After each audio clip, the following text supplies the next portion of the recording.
Cabbage onion pakoda recipe. Onion, కొంచెం నానబెట్టుకున్న శనగపప్పు, ఇది ఆప్షనల్.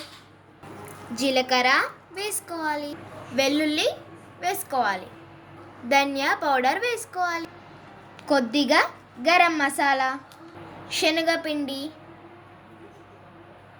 సరిపడా, రైస్ ఫ్లోర్ సరిపడా, కారం కొద్దిగా, రుచికి సరిపడా, ఉప్పు సరిపడా, బేకింగ్ సోడా కొద్దిగా. చివరగా కొత్తిమీర వేసుకొని కలుపుకోవాలి. ఇలా కలుపుకొని ఆయిల్లో డీప్ ఫ్రై చేసుకోవాలి. ఆయిల్ కొంచెం హీట్ ఎక్కాక ఫ్రై చేసుకోవాలి.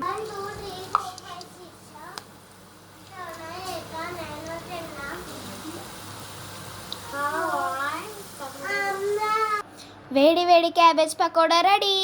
అన్నంలో పప్పుతో కానీ సాంబార్తో కానీ దీన్ని కలుపుకొని తింటే టేస్ట్ అదిరిపోతుంది.